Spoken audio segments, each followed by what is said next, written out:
here, we have some work is going on the NOAA and Cyborg integration.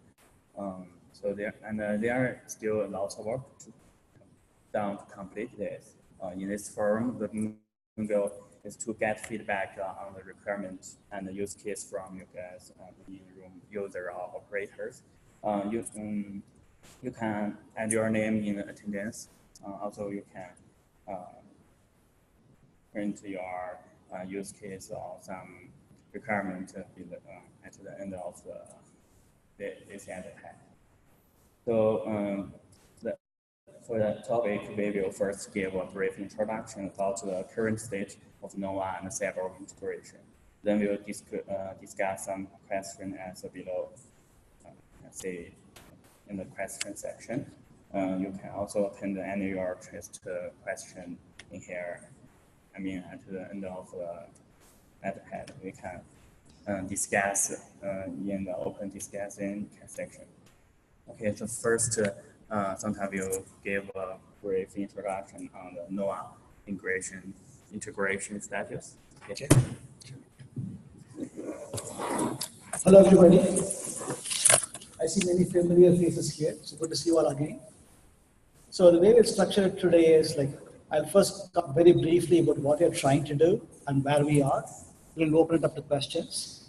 I'd also like to know who are the operators in this room. Do we have anybody here that actually operates OpenStack Cloud? Great. Glad to see you all. So could you please introduce yourself and tell me what kind of deployment you have? Internal private clouds are like to use receiving cases coming in hardware acceleration.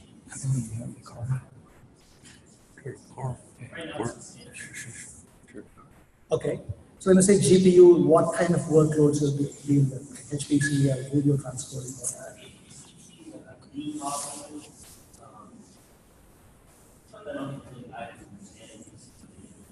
Okay. Okay, cool. Thank you. Anybody else? Yep, please go ahead. Okay.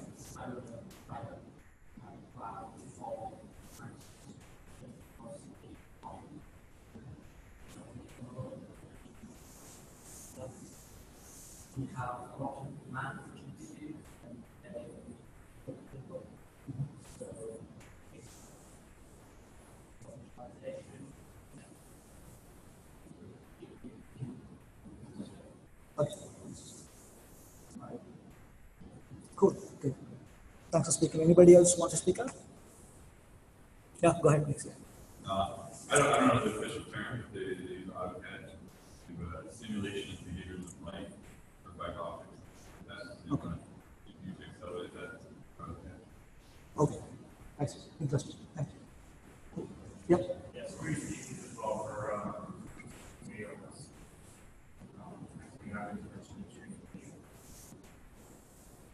Okay. Cool. Good. Okay. So what I'll do is present a few slides. This is going to be very interactive, so please stop me when you've got any questions. I've kept it a little high level. We can also go more into depth depending on the level of interest in the audience. One second.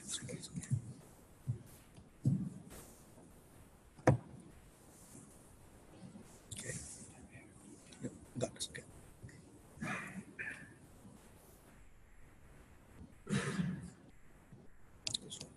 Okay. Showing up. Good. Okay.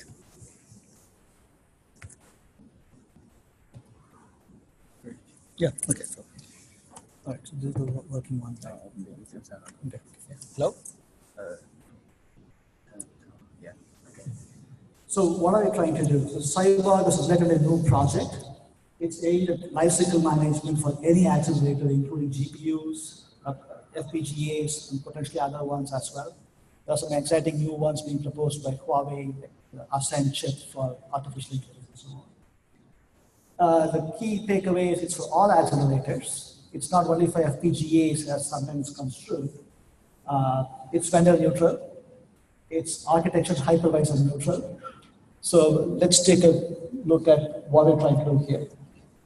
So there are different use cases for how you consume a device in general in the cloud, right? We generally categorize them into power users and casual users. Power users are those who really know the device they want to manage. For a GPU, it's fairly straightforward. You know that the Tesla, water model, P100, etc.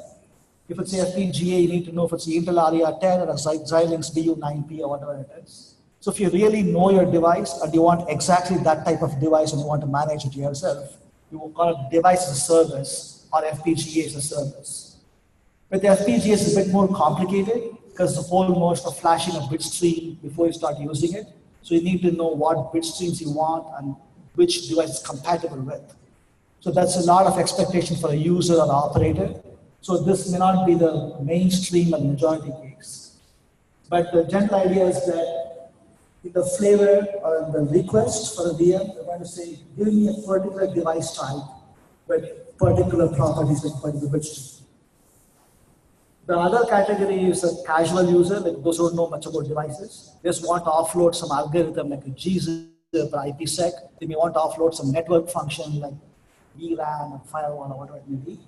So in this case, again, the FPGA case, we want to pre-program all the FPGAs ahead of time or let OpenStack write the program using Cyborg. So you want to satisfy both categories of users and all these use cases in the same cluster. There's no need to set up host aggregates or partition clusters or whatever. So that's what we're shooting for. So the current state of the art is to use PCA whitelist. So you'd have to define a config file with your BDS or your PCI IDs and so on. So it's known to be difficult to use. I don't need to expand on that, I think. If any of you have any comment on that, please go ahead. Okay. So I'm going to make a further statement that when it comes to programmable devices, the PCI whitelists are not even usable in the current form because a same PCI ID could correspond to, let's say, a gzip function in one FPGA. It may correspond to, let's say, IPsec in another FPGA. And similarly for GPUs, it could correspond to different functions. So asking for a PCI ID doesn't tell you exactly what's behind it. You can't say, I want a gzip. It doesn't translate a specific PCI ID. So that's the reason why we are moving to Cyborg. The idea behind Cyborg is to install a driver or a set of drivers in every compute node to discover the device properties automatically. So we're not setting up PCI whitelists or pass-through filters, no host aggregates. We install those drivers and we move on. And it should enable all the use cases we talked about. Any questions or comments? It's the idea. So how do we do that? So a very brief introduction to FPGAs. I know a lot of the people here are GPU focused. Let's mention this and move on. When it comes to FPGAs, the design process usually involves putting some standard components like a PCIe Express core, an SRIO engine, or something for managing the FPGA and all that stuff. So many vendors will give you a shell with all of this pre-packaged with some space inside the FPGA for putting your custom logic. So that space is what's called a programmable region. So when you create a bit stream for FPGA, it should match the region exactly. So you can't synthesize for region A and put that in region B. And the hardware may not catch that. It may actually let it go through and then it's going to fail in real time. So it's up to a software stack to block that ahead of time. Okay. So the main thing to take away here is the bit stream must match the region type.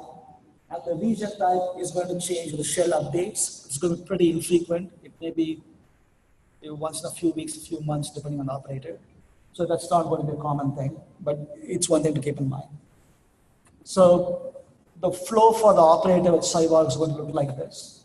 The start of gray, you're going to enable or disable the driver. So essentially, you install a Cyborg agent and the driver in every compute node. You also have a Cyborg API server, database, and a conductor on the controller side. The drivers are going to discover the devices and propagate them to Cyborg database. And the key idea is to put them in placement. So we are not doing it independently. So essentially, we create a resource provider underneath the compute node resource provider to indicate that these devices reside there. And the accelerators inside those devices are modeled as resource classes. We'll talk a bit more about that. So that's how it gets published to Nova for scheduling purposes. Next step is to upload bit streams. If you're dealing with GPUs, the script can be skipped. If you're dealing with the pre-programmed model for FPGAs, again, you'll skip all the stuff. Otherwise, you'll upload your bit streams with the right metadata. So you need to indicate in the bit stream what function it expresses, whether it's gzip or firewall or whatever it is. And also which FPGA type it's compatible with. And that's an error-prone process. So you hope to assist with that by having a Cyborg API, where you submit your bit stream. It's going to validate that and put the bit stream after that in the glance. So along with VM images, we'll be storing FPGA images also in the glance repository. Is assisting the process. Any questions so far? Okay. So the next step is to define what we call a device profile. So normally you would define a flavor for your vCPUs, memory, etc. For devices, including GPUs, quick access to whatever we have, you would define something called a device profile. It's very similar to extra spec intentionally. So if you look at the syntax over here, it looks a lot like an extra spec, except don't have the group number and all that stuff. So you ask for the resources particular type. You also mention the constraints on the resource provider, which needs to provide the resource. So you could say, I want that specific Tesla device over there, etc. For FPGAs, you also put some function ID on top of that. In fact, we have a demo in the booth with the genomics application. You're doing pretty much the same thing. You ask for a function ID for a genomics application to get that thing. Okay. So please stop me anytime if I'm going too fast. So the device profiles are all through extra steps? Device profiles are defined in Cyborg, but they'll get folded into the flavor as part of the flow. I'll go through that.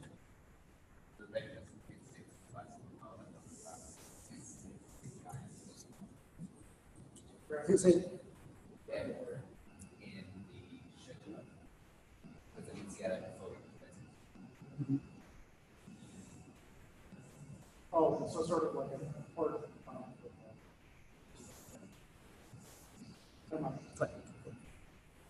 Okay.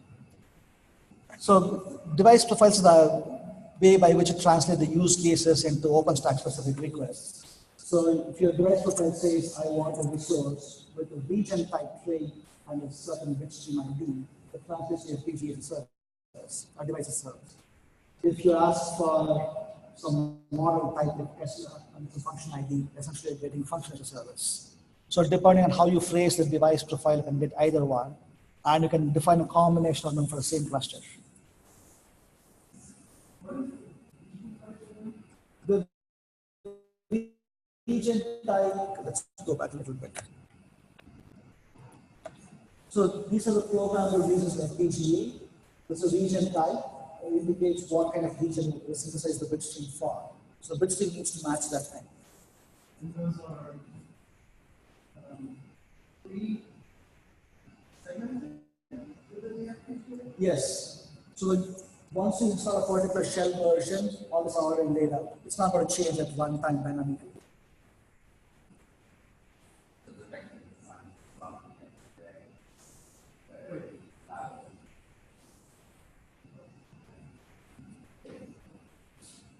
So what does change dynamically is the bit stream which you put inside.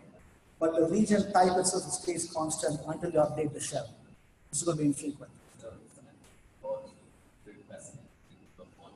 Okay. So one of the things that is if we left out the +1 score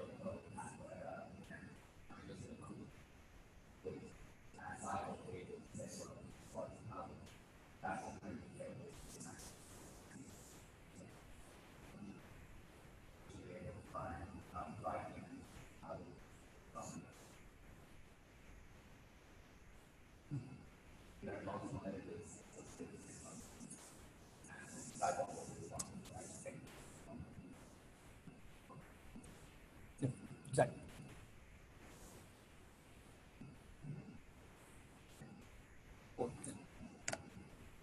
Okay.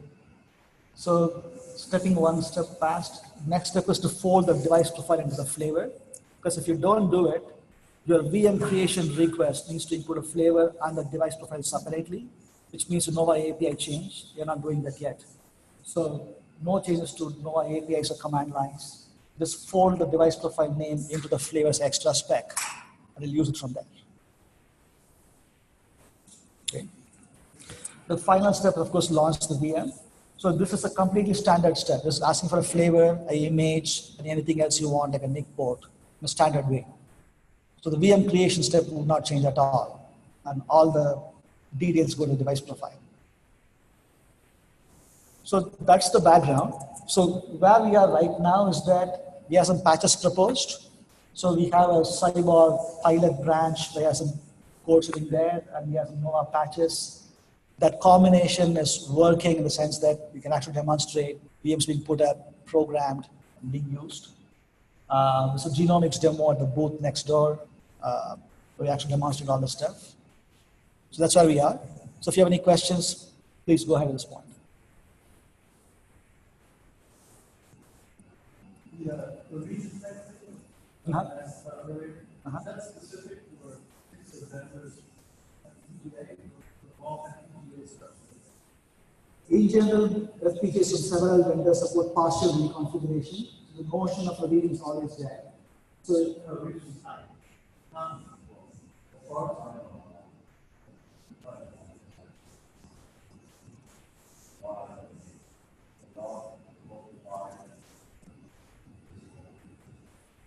Right, but the method of identifying types of that particular mechanism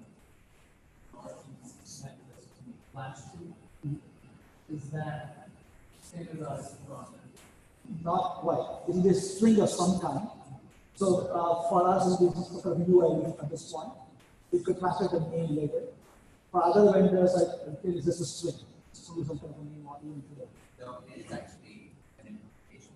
Yeah. Because in principle, that the base swing, that's the shell of the kind of, but then most of those regions are identical based on point of view of the bits element for some region.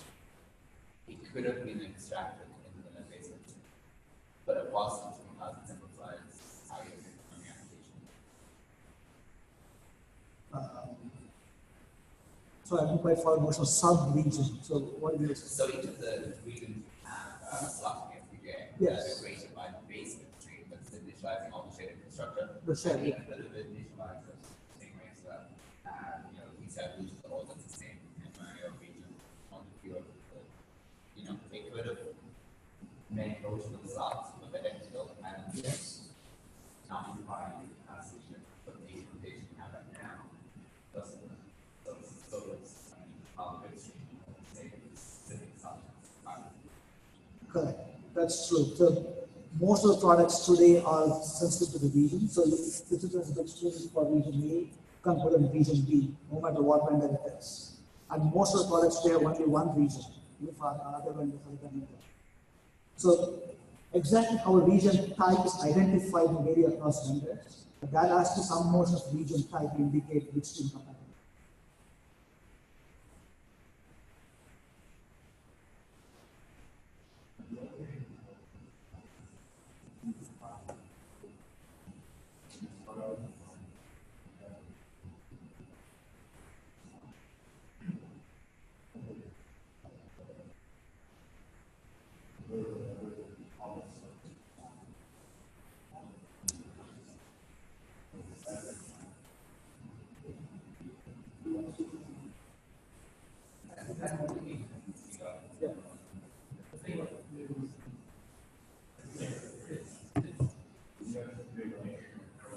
All right. So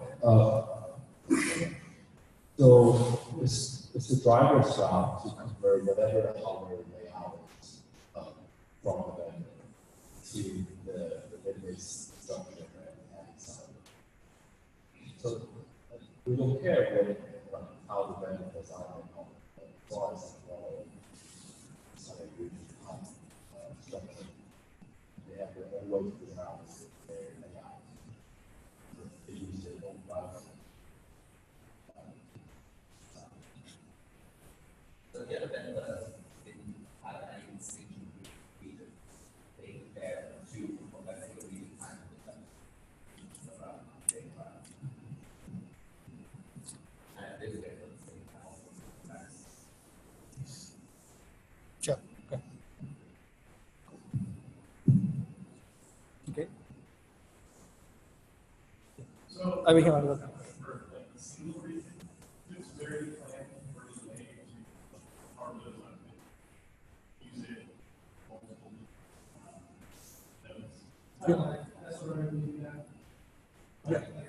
I'm trying to like compare the region software to what I know more of the way that SOFB had the VF in your physical function, and those VFs are different. So the actual They are VFs. that are created by the shell.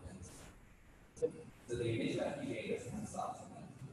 The shell that's seen that sets up a common shares is while actually breaks it. So you can follow behind that shell. So basically you can set up you have a more complicated distributed means you could subdivide it. To answer your question, one simple way to do it would be to map each region to specific VF. Attach that to a VM. In case that VM gets efficient access to one region. Sure, so I'm just saying that there's not a concept of VF. No, there's no VF, right? Each VF is a different exactly. Exactly, yes. yes. So region is the smallest resource. The smallest is the programming in terms of FPGA technology. So in Cyborg terms, we could take a region and expose that. You don't even assume that. If you give me an FPGA with no regions, I will treat the whole FPGA as a single unit for programming. You can do that also. The type of region corresponds to resource class. Right now putting as a plate. So if you look at it here, the resource classes are like FPGA and GPU, and then we are indicating its properties using traits. There's a region type of trait which doesn't change much. Yes, so in the simplest model, yes. Sorry? Each region is a resource provider, and every provides the same resource class. Yes. Yeah. Can provide multiple inventories of the same resource class. Yes. So, for example, here's a region type trait, and we don't want to expose bit streams as one placement. We just ask for Cyborg terms, the Cyborg level programming. So this actually scoop up all the devices with the region type. And we're going to select from one among them.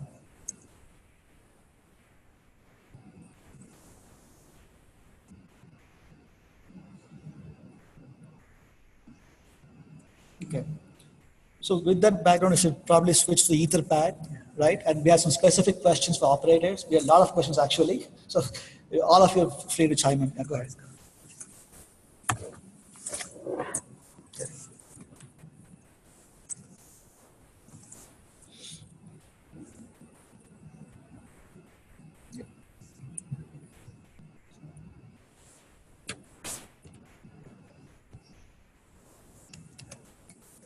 So any question on the Cyborg integration?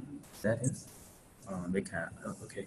I'm sure it's right now. Are you actually deployed or It's not yet merged. It needs to be reviewed by all guys.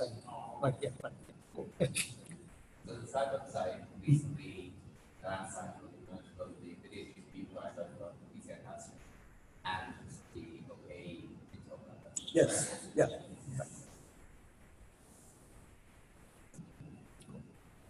Okay. You can continue. Okay. So one of the main questions is, what are the use cases most important to the operators right now? So I understand most of your GPU guys, so let's leave aside all this shell update, etc. In terms of GPU, if you got any firmware update, etc., do you want that to be managed through Cyborg now? So otherwise, you have to kind of use your own toolkit to flash firmware, but Cyborg can do it for you.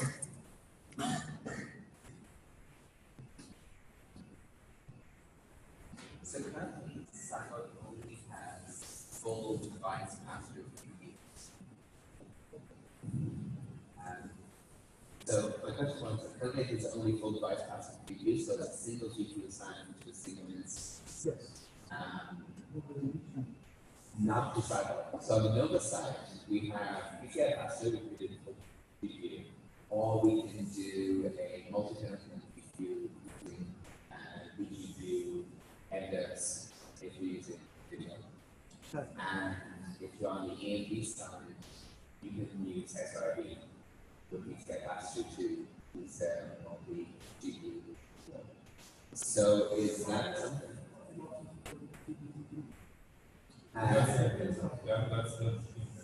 Yeah, so maybe like two,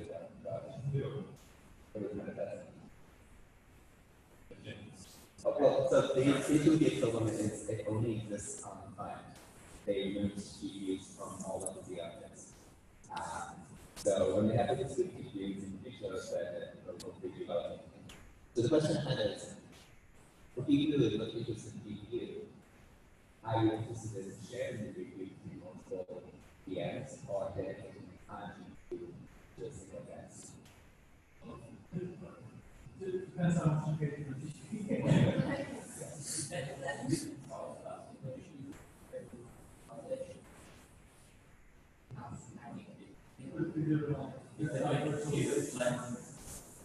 Yeah, you can DDI because of the GPU, but there is actual computation.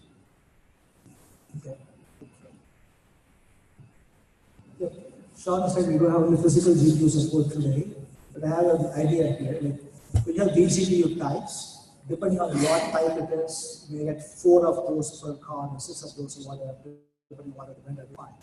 It's almost like reprogramming FPGA, you flip from one to another. So think about an analogy to include that inside Cyborg. It is in a way, but one of the limitations of the patients is and to have multiple types of the physical GPU. So once you decide it's, type A, you have 18 degrees of type A, you can't change that across all the spaces until the whole tree and Yes, it's exactly the same as with FPGA. If you put a bit stream with, let's say, 4 engines, I switch to another bit stream with a different function, 6 engines, I can't do it until all the engines are gone. So it always seems to hold from what I see. Actually, I have a question. So we're talking about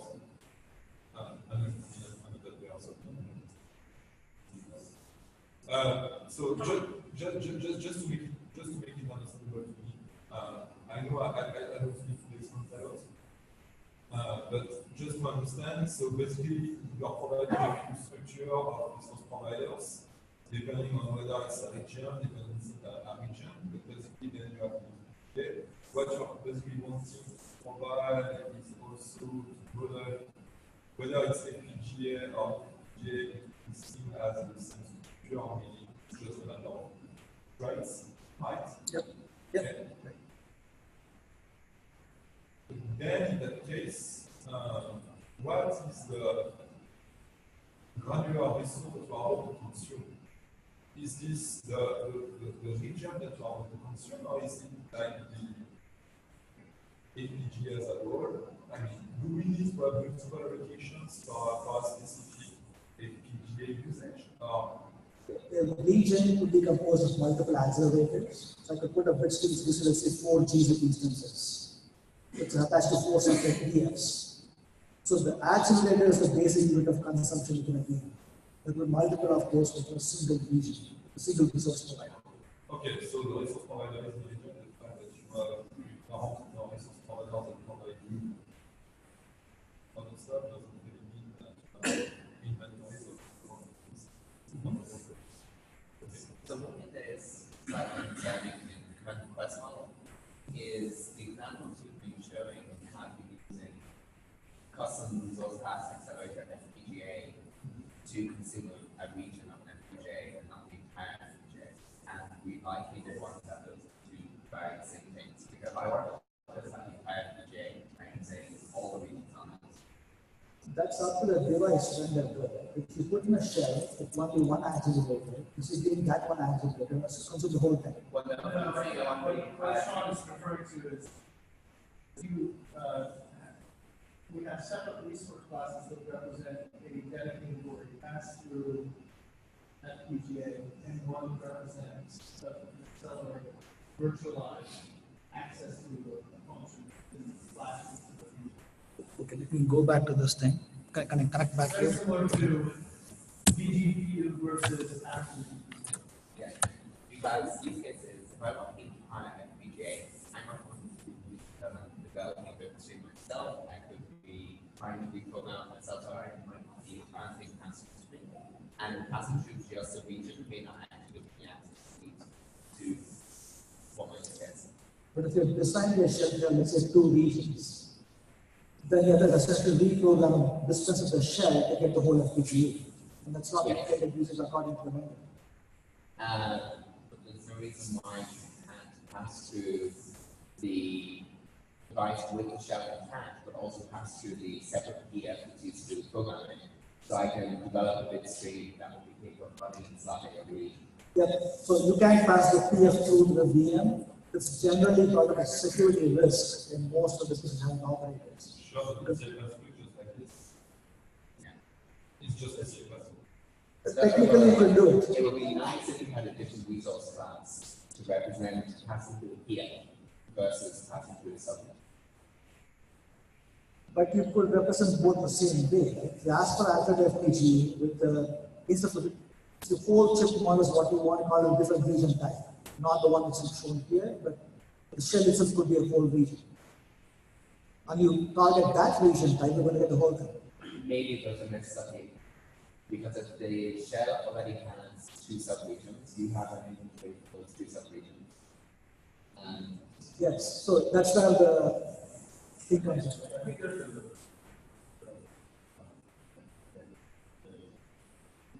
If you want to hire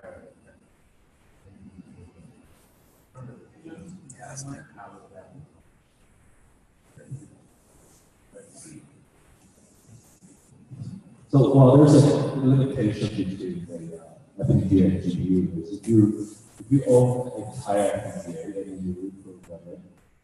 In order for the person to take it back, you have to reboot the host, which is unlikely. You don't want to do that. Right? So you have to have some kind of shell being loaded off the FPGA. You can have a very different shell that allows custom region. But anyhow, you still need a shell. You still need something preloaded on the device. Otherwise, it's just not. This is like one thing you said. Whether you can reboot the server flashing the shell is vendor dependent. We do have FPGA process who require that. Okay. Go ahead. Curiosity question. Reboot a server with an FPGA. Does the software flash that region persist? It depends on how you program it. You put in the flash inside a PCA card, it's going to come back after that. If you didn't do it, you will lose it.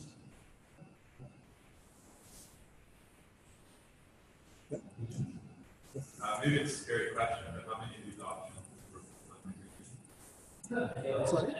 live migration? Oh, this PCA pass through, so right now doesn't support live migration. More importantly, you got state inside the accelerator. When you're doing some offloads, you have GPUs or whatever, you got state there. You need to migrate that state as well. Or you need to wait to a point where the state is essentially removed, and then you can migrate it. Then you need to find a specific way to access the device for the state. Stop that, copy it to the other device. So I think the other way is to say it's up to the application to do that. And if you want to do what the SRE migration is, you just attach the device for the migration to the over.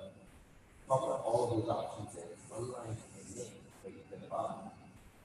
There's no way to hide this from the applications. So unless you have direct support in between you or your hypervisors and then the FPGA service that state answer, you're going to notice that it's not sort of state. I think they obviously don't make cases. Just happen where you just started on the machine. But the VDI use case, like a shared GPU, I think, highly impacted.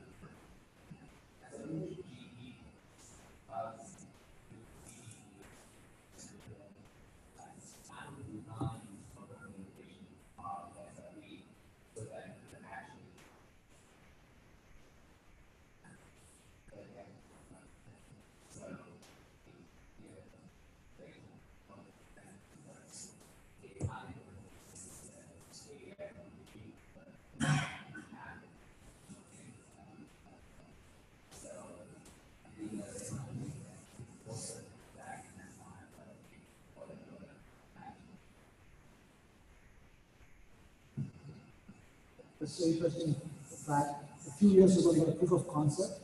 They had a para-virtualized driver inside a VM. It could be notified to pull a policy into the VM before line migration, remove it, and restore the state mapping and after migration. Is something of interest? Lots of different things. Yeah. Okay. If you could expose the VM as a bunch of notifiers, the guests, and you can notify it that it's about to be migrated to that, then I think that would be useful just from a private point of view. You don't want to have to bundle 50 devices. If you do those kind of generic, but the other drivers that wasn't PCI devices.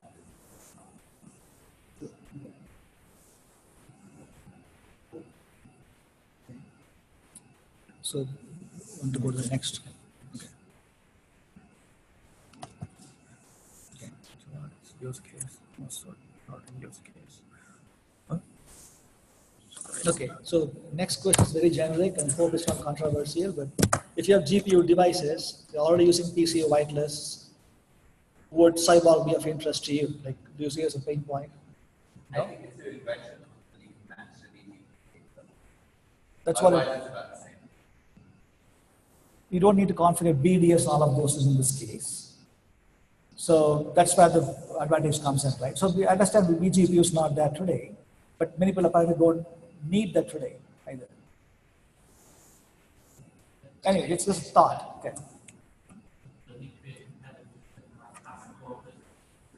Mhm.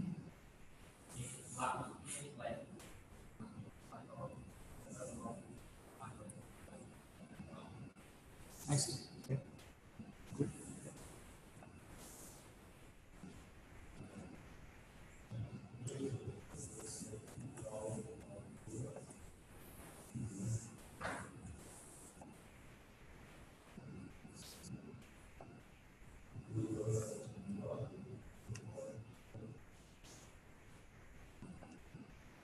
Okay. You want to take the next one? I think, okay. Oh, it's okay. I think this has an answer. So maybe. Okay. Yeah. So the next question I would ask is about accelerators and parameter, like GPUs or quick access to whatever it may be. So how much interest is there in seeing it, but ironic? Maybe provision 2 Nova, standalone ironic or whatever it may be. The thing about ironic from a resource tracking perspective is that it's the thing, one thing. Atomic is unit. Yes. You have to compare evidence, which includes everything in the top. Yes. So the FPGAs, the GPUs, whatever's on. So I'm not, I mean, other than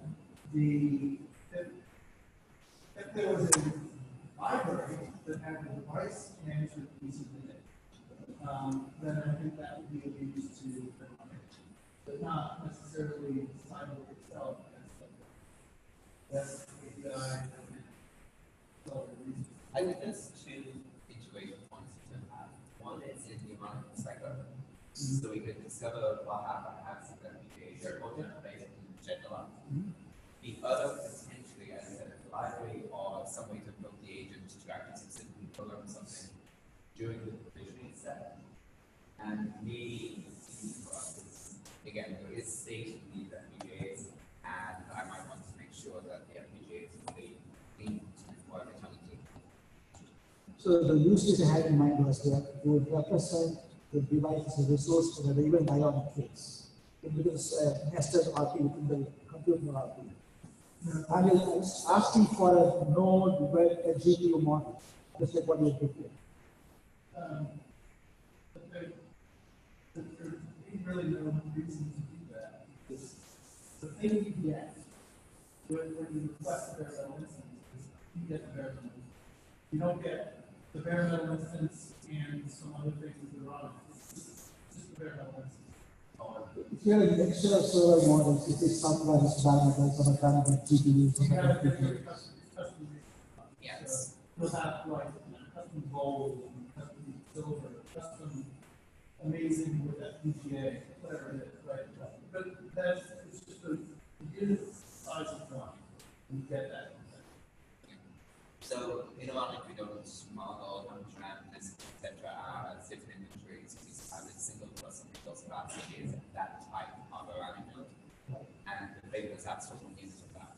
So if you have an FPGA, it would just be time extension of all that custom fast. Okay. But would you want some kind of flexibility where you've got mixing, matching your server size with the GPU models and other devices? But is the hardware composable like that? That's usually something. If the hardware is composable, then I can grab a particular piece of hardware and then put a GPU in it. In all land, yeah. Maybe that's a useful thing, but But in that case, the devices and go to the sharing goes provide of FPGAs that can be attached to some set of nodes. So in that case, it's still not having entity to provide or demonstrate you have an application based on the specific when users of the line plus when users of the shared GPU.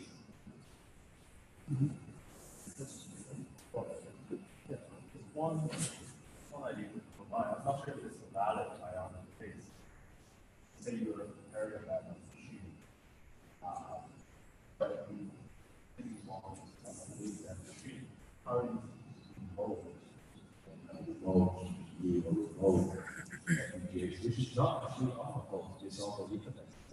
Yeah, that's And you need someone to prepare that route. Black box and so on. so that is the ironic use case. That's a proposal infrastructure use case like OSC.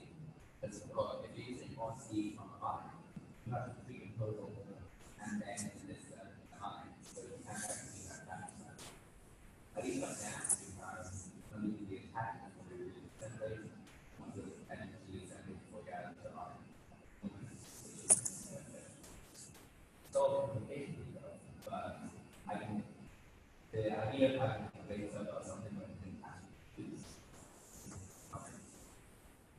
But pure 100% today, I think it's yeah, but it's more of like an attached device type.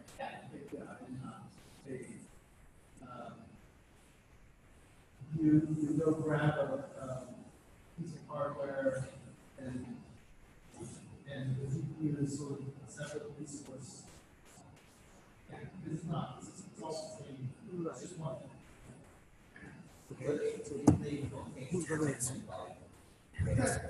That's all it is. That's interface. Attach device. So we actually discussed where we're doing the integration and plus device profile and later. So we had also discussed having on the get a device profile and add or having attached ports, having attached device with just like device profile. In that moment, it might be again, in that case, you're changing the application, you're not changing the resource provider for that node to say it's now attached to the given. I'm just trying to understand here. So if you've got a bare metal cloud with lots of different GPU models, let's say, so you're going to create one resource class for every combination of server type and your GPU type. Well, it's up to the administrator how to do that. They could we could couple that signal together. But yes, I generally That's just not how to do it. I mean, people don't have those infinite combination problems, but generally, like smart data center growth, they're not going to have infinite matrix combinations of different GPU types, and so they're going to narrow down to a set of hardware profiles that support what they're looking for, and a small set of GPU models, and that's it. It's not going to be this crazy matrix, because otherwise you get into like trying to manage that is insane. human cycle as well. They go through the new refresh of, we'll be ordering a single service on track, like thousand services go before then to next week, let's actually ordering 500 GPUs, they all have the same SKU. How many hardware profiles? No, but you use something to do better with it, how many hardware profiles do you the separate GPU models.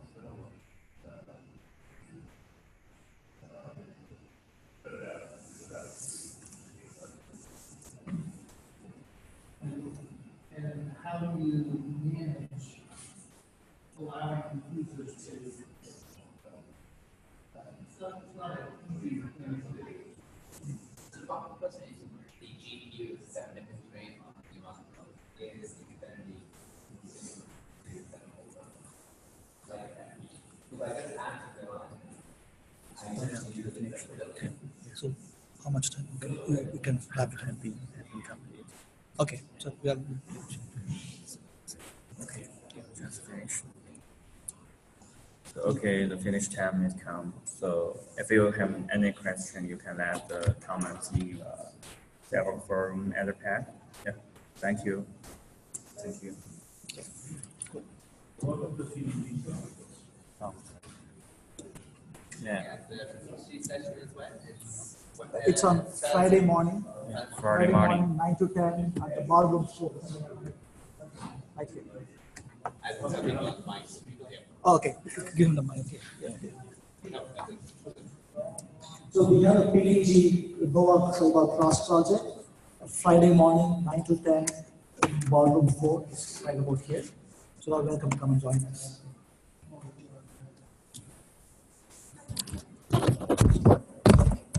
So everything is fine. Anyway, I don't we have a demo show. Demo show.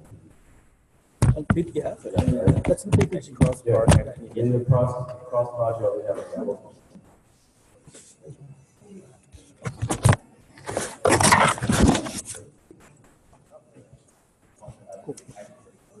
Thanks, everybody.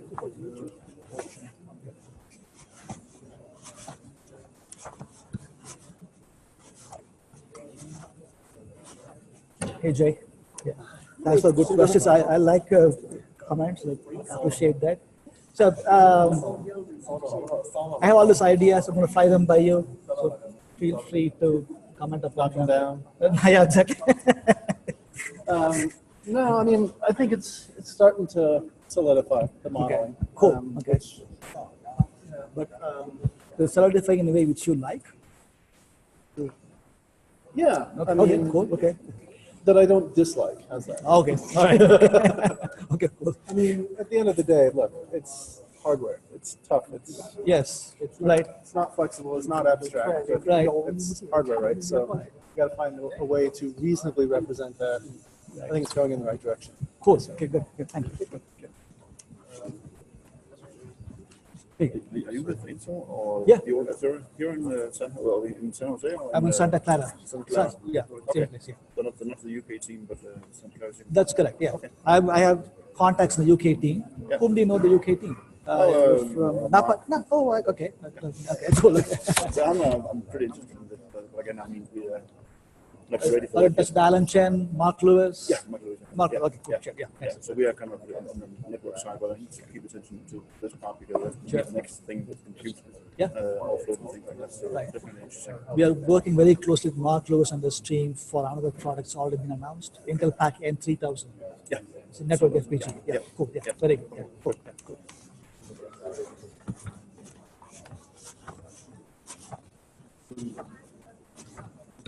Hey guys. Hey, cool. I just want to know what's the point they discussed just now. About ironic. Yeah. Yeah, see, there's interest in getting GPUs in bare metal. I'm putting Cyborg as a candidate for it instead of doing PCI whitelist like before. So it's, go ahead. The thing is, we got most Nova developers here. If you listen to the operators, they're saying there are 23 models of GPUs in one cloud. Are you going to create a separate resource class for each of those? That's the kind of feedback I wanted to get. So it got a little, we had all these, we had a mixture of different categories of people here, like Nova developers and others. So we got one side of the picture. They think, yeah, why do all this stuff, right? They're like, yeah, we can do everything in Nova. Why do you make Cyborg first? That's been the question for a long time. I want to hear some operators. So especially with upcoming GPU products, we have a chance to influence from ground up. So you mentioned about generic driver. Generic driver? Yeah. Okay. So, Where? In here? yeah, I think somebody has said that we need generic driver instead of maybe different kinds of. Oh, like a fake driver. Yeah. He wants a Tempest CI. Yeah, CI, continuous integration. So basically, whenever Nova integrates another project which has some hardware, they want to see some Tempest CI to make sure everything works fine. Only then they'll allow the patches to be merged. that Tempest continuous integration could be a fake driver or could be real hardware. He doesn't care either way. Yeah, yeah. There's no way, like currently, like with the wireless